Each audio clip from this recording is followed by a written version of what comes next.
Olá, boa tarde. 1h em ponto. Você confere imagens aéreas do Morro do Pai Inácio, na cidade de Palmeiras, Chapada Diamantina. Inclusive, o Parque Nacional da Chapada Diamantina completa 40 anos esse ano. A tarde por lá deve ser parcialmente nublada. A temperatura média neste momento é de 24 graus. Seja muito bem-vinda, seja muito bem-vindo ao Edição de Notícias. Estaremos juntos até 1h30 da tarde para te deixar bem informado no começo do seu fim de semana. Vamos agora aos destaques deste sábado, dia 3 de maio. Cresce o alerta sobre o perigo nas redes. A falta de supervisão dos pais na internet está deixando crianças e adolescentes vulneráveis a golpes, abusos e conteúdos tóxicos. Um estudo de uma organização internacional concluiu que a falta de envolvimento dos pais na vida online dos filhos está relacionada a um aumento de 60% na incidência de transtornos alimentares, pensamentos negativos e baixa autoestima. No Brasil, 1 a cada 3 chocolates produzidos pela indústria não é verdadeiro. Produtos apresentam composição de quantidade de cacau abaixo do mínimo necessário. E ainda os benefícios do balé clássico para as crianças. A gente pensa o balé como uma dança suave, né, de movimentos leves, mas olha, 1 hora de aula como essa aqui equivale a 1 hora de treino intenso de cardio. Para deixar isso aqui com aparência de leve, tem que gastar muita sapatilha. É informação, formação e conhecimento no seu sábado. Tudo isso e muito mais você confere a partir de agora no Edição de Notícias, que está só começando.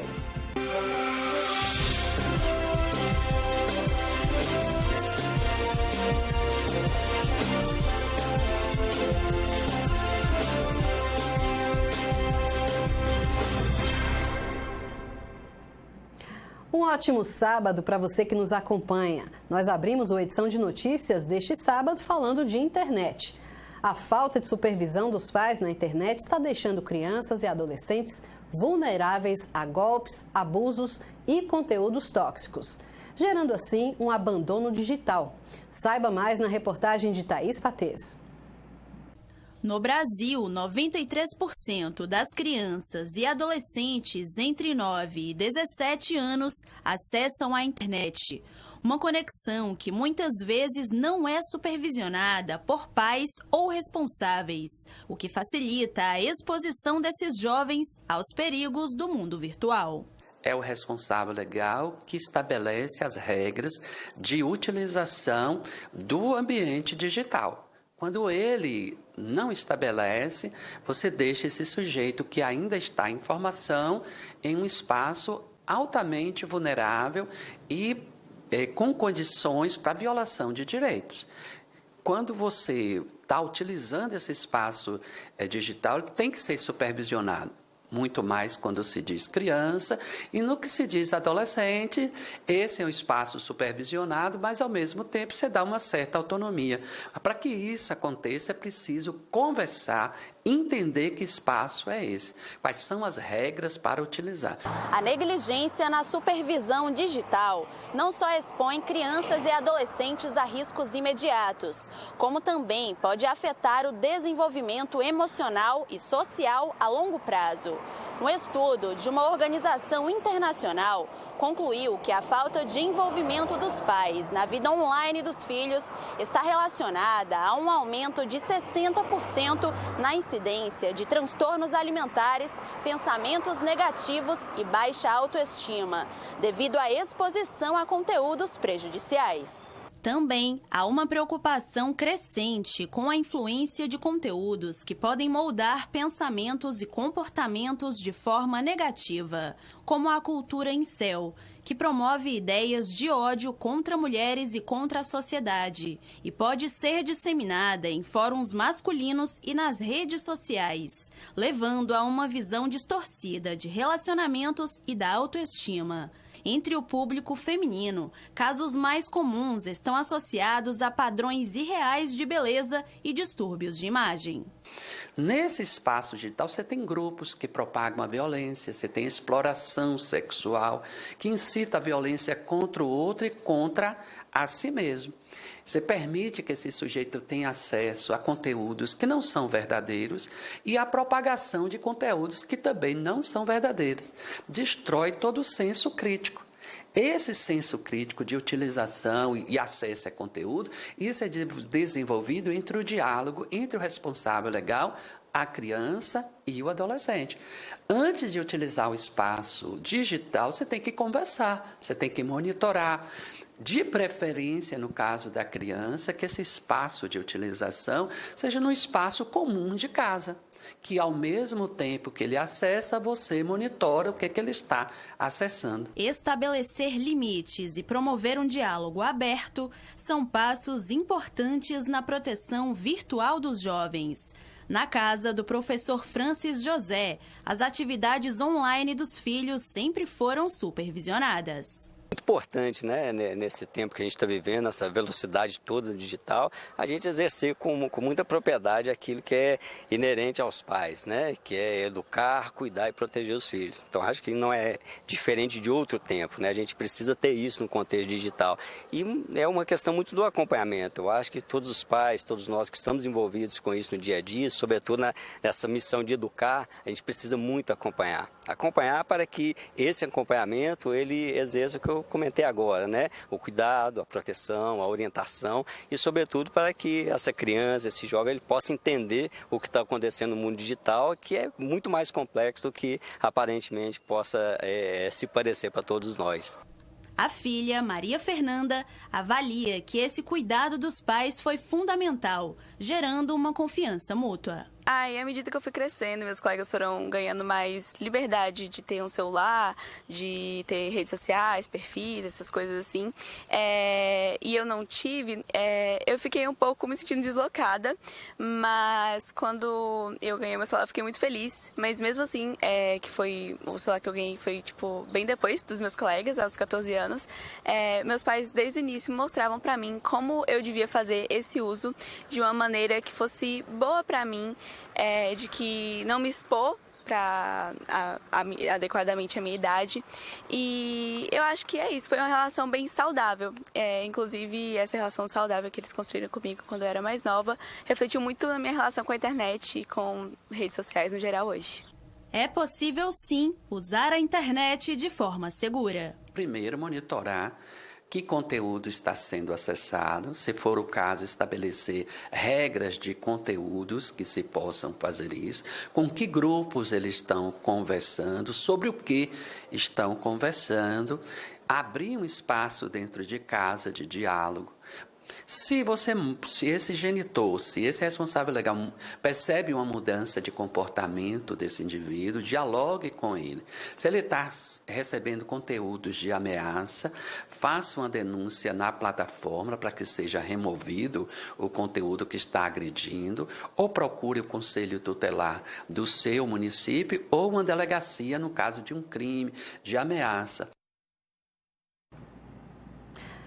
O Edição de Notícias vai para um intervalo breve. No próximo bloco, nós vamos falar sobre moda circular.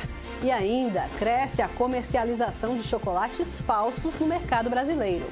Você confere daqui a pouco. Vamos abrir juntos a nossa janela para Poções.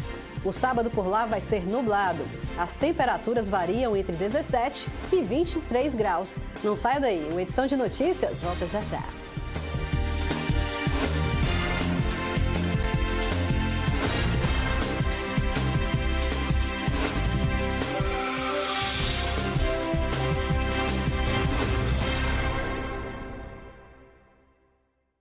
Olá, tudo bem com você? Estou passando aqui para te convidar para conhecer as pesquisas do próximo Univerciência.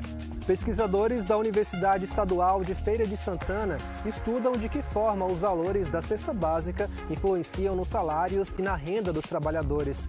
E ainda, cientistas da Universidade Federal do Ceará pesquisam o risco de câncer de medula após um procedimento estético utilizado para descolorir pelos. Tudo isso e muito mais você confere no próximo Univerciência. Eu espero por você.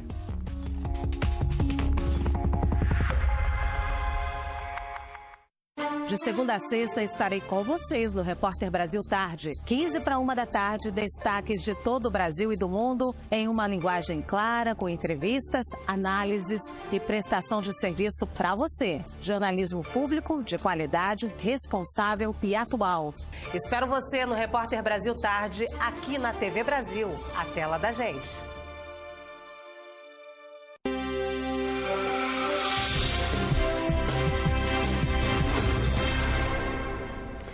Estamos de volta com o Edição de Notícias, o seu jornal que te deixa bem informado no começo do fim de semana.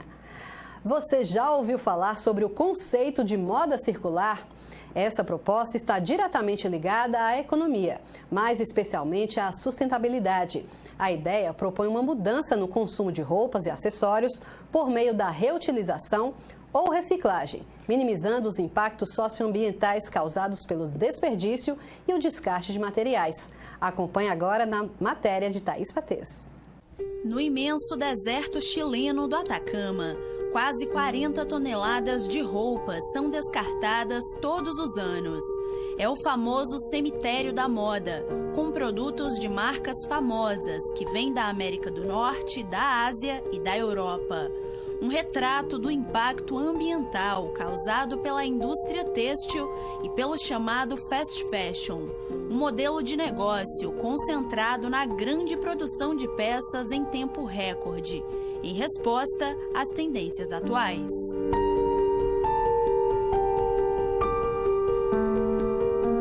Depois da indústria do petróleo, a indústria da moda é a segunda mais poluente do mundo. De acordo com a Organização das Nações Unidas, ela é responsável por 8% dos gases do efeito estufa e por 20% do desperdício global de água. O ambiente, na verdade, ele é agredido de várias formas. A indústria da moda é uma das que mais polui, né, o meio ambiente. Então, por exemplo, para você produzir uma única calça jeans, é gasto em torno de 10 mil litros de água. Né? Então, quando você reutiliza uma peça que já tem história, que já foi utilizada, você está fazendo bem, né, para o meio ambiente também. Então, isso é muito importante, por quê? Porque você gera menos resíduo. Tradicionalmente, a economia da moda, ela é uma economia linear. Então, ela tem o começo e o fim, né? Esse começo, ele começa com a matéria-prima e ele termina com o consumo e o descarte. Então, é linear. Então, tem começo e fim. A moda circular busca transformar a maneira como roupas e acessórios são produzidos e consumidos. Em vez de seguir o modelo tradicional da indústria, de extrair, produzir, consumir e descartar, esse conceito propõe uma nova vida aos produtos, a partir da reutilização ou reciclagem, minimizando o desperdício e o impacto ambiental. Os brechós são uma importante engrenagem desse novo jeito de consumir moda. O modelo de negócio é tendência no Brasil e no mundo e tem se consolidado como um dos mais promissores. A gente vê que a tendência de crescimento, num primeiro momento, do cliente, principalmente ali depois da pandemia, que é quando cresce esse brechó aqui no Brasil, é a busca por um preço acessível, por economizar. E depois que ele começa a entender o acesso que ele tem a essas peças, seja de qualidade, seja de uma marca, ele começa a repensar o próprio consumo. Então, a gente tem essa jornada aqui dos clientes, né, de virem comprar atrás de uma peça, vicia, como a gente diz, comprar no brechó, e ele começa a olhar para o seu guarda-roupa e repensar, cara, isso aqui tem muito tempo que eu não uso, vou levar para lá para eu poder circular e garantir novas peças. Então, isso com certeza já muda, né, essa forma dele consumir, já muda a forma dele pensar e vai impactar diretamente realmente no meio ambiente. O brechó da Vanessa, em Vitória da Conquista, tem mais de 2.000 peças cadastradas. Muitas delas são recebidas por clientes como a Bárbara, que ao repassar peças que estavam sem uso em seu guarda-roupas, recebe descontos na compra de outros produtos do brechó. Assim, é o ciclo de reutilização na moda circular. consumo brechó, né? Desde quando eu tenho poder aquisitivo para compra, eu já consumia brechó. Morava em Salvador, então eu comecei a consumir brechó lá em Salvador. A gente não tinha tantas franquias de brechó como a gente tem hoje, né? Não só em Salvador, mas no Brasil como todo. Mas já tinha alguns brechós ali no Rio Vermelho, na Graça, então já fazia essa garimpada no brechó. E aí, depois veio a maternidade, então com os filhos eu vi isso de uma forma muito mais assertiva, ter produto com qualidade, com preço acessível, e aquilo ali que às vezes a gente compra, perde, você não consegue nem usar, serve para outra criança. Estilo de consumo que tem ganhado cada dia mais adeptos. Minha mãe voltou a consumir nos brechós, as minhas irmãs passou a consumir, minha cunhada e algumas amigas próximas passaram a consumir no brechó, por eu avisar, né? Tá no brechó, às vezes já manda até foto, fala, olha, tô aqui, tem umas peças legais, vem aqui depois, aí elas acabam indo e comprando. Para além de negócios rentáveis e com forte apelo ambiental, a moda circular também está presente em projetos sociais. Na UESB, por exemplo, roupas e acessórios usados são comercializados no Bazarcão para ajudar os pets que vivem na universidade.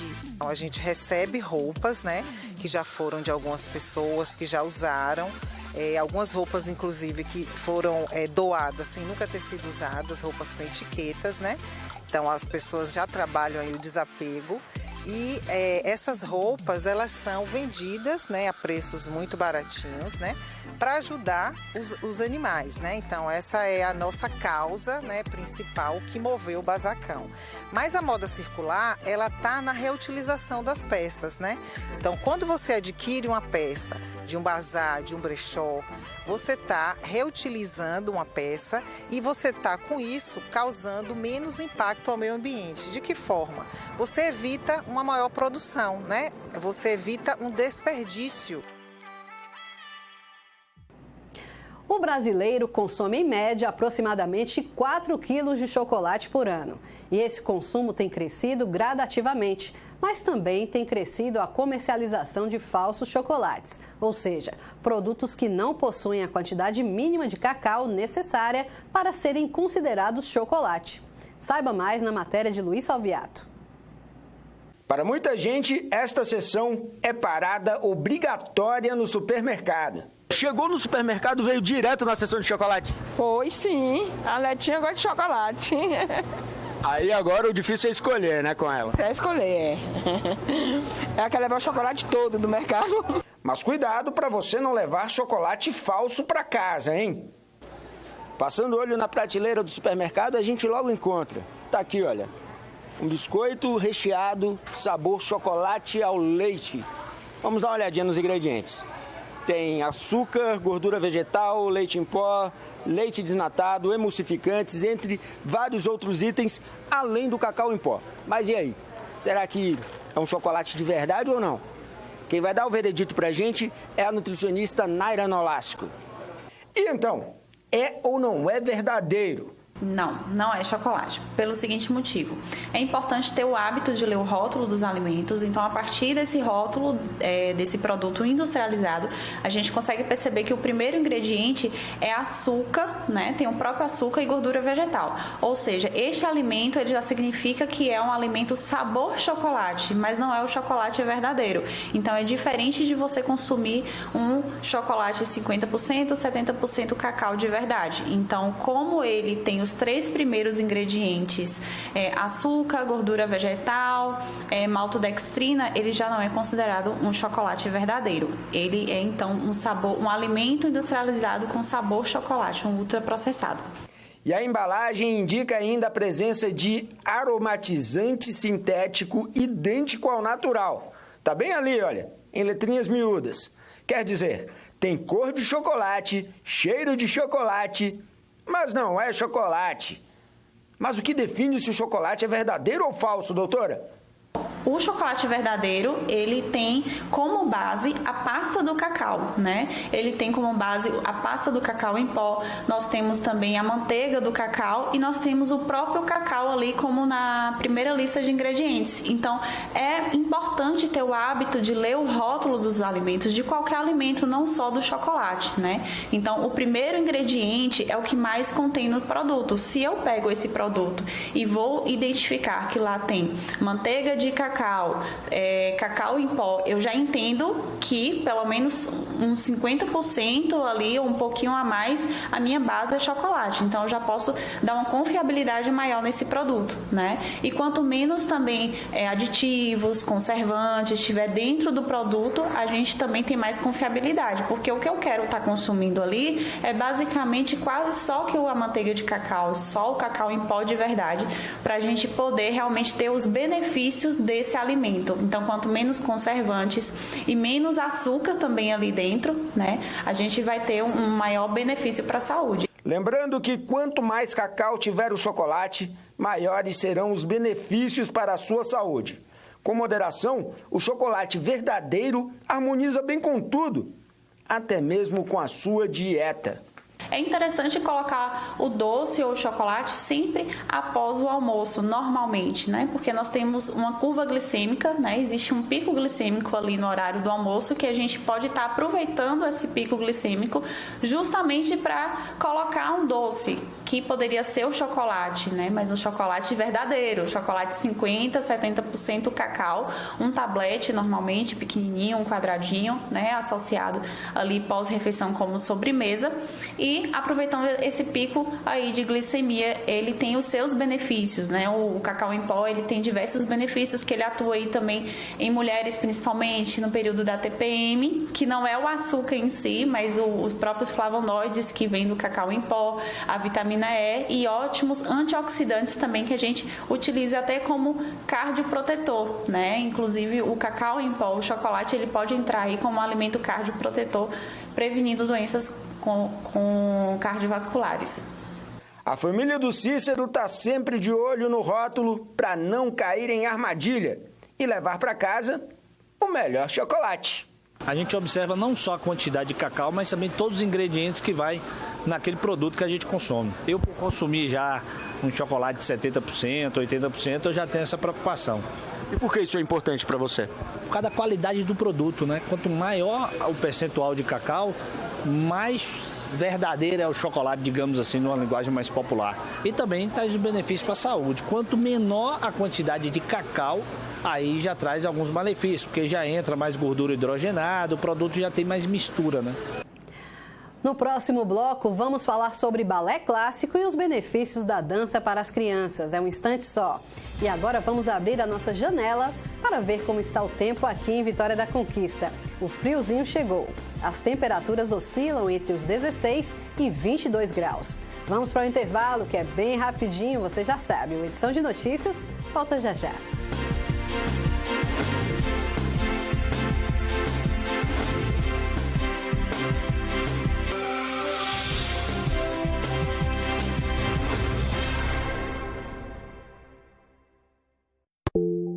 O que é o futuro? É o sol que nasce pela manhã ou o entardecer que nos encanta? É o começo, é o recomeço. O futuro é um abraço apertado, um pulso acelerado, é união. O futuro é sonhar, é realizar. O futuro, ele está em movimento, ele está em nossos dias, ele está sempre presente e nós, juntos com ele, crescendo, formando e informando. TV UESB, 20 anos. O nosso futuro é construído lado a lado com você.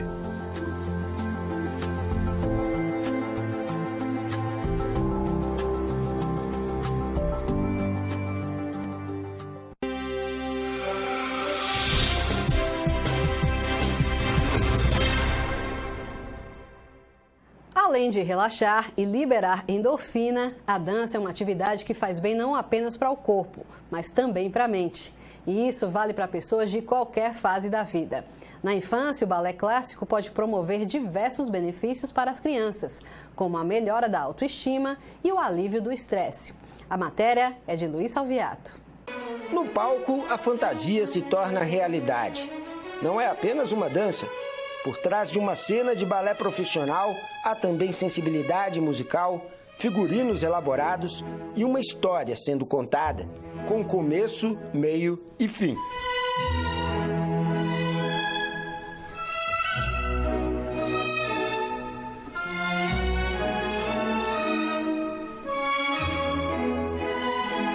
Mas para chegar aos maiores palcos do mundo, é preciso treinar desde cedo.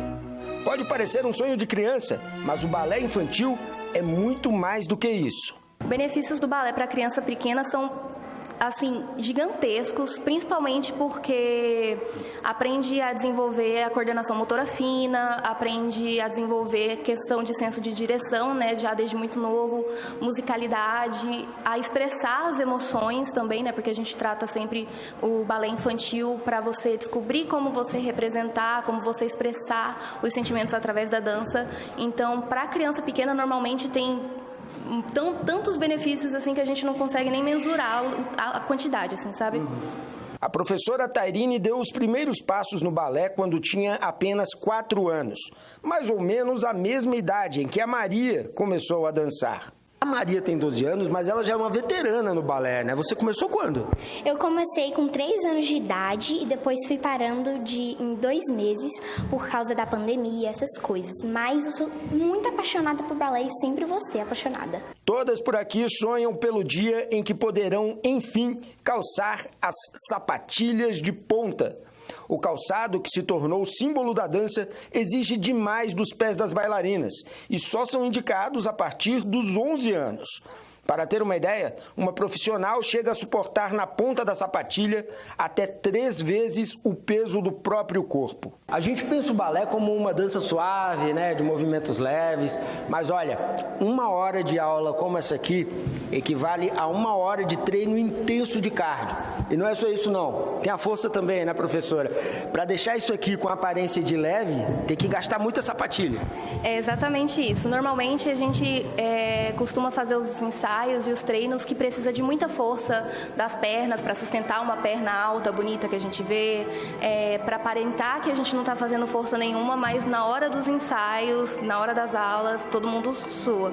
Longe de ser brincadeira de criança, cada pirueta executada durante uma apresentação exige cálculo e muito preparo. Antonella, o que é mais difícil assim no dia a dia de aula? Às vezes piruetas. O que é que tem de tão difícil numa pirueta? Às vezes eu não consigo prestar muita atenção nos pés, nas pontas, e quando a gente pula eu não consigo prestar atenção na minha perna. E aí você tem que ter atenção total, né? Ficar muito focada. Sim. Qual foi o mais memorável, assim, o momento mais memorável de todos? Eu acho que foi a apresentação da Cinderela que a gente fez ano passado. Por quê? Porque eu achei uma dança muito bonita, a coreografia. Mas todo esforço vale. A recompensa está na realização de um sonho de criança.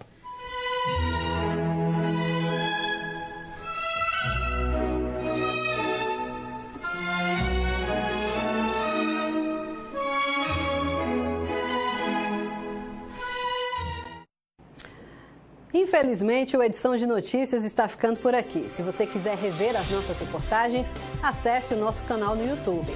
E para falar com a nossa produção, envie a sua mensagem para o 77-3424-8766. A seguir, você fica na companhia de Mário Ribeiro, que traz as principais pesquisas científicas do Nordeste brasileiro no Univerciência. Muito obrigada pela sua companhia, um excelente fim de semana e até a próxima.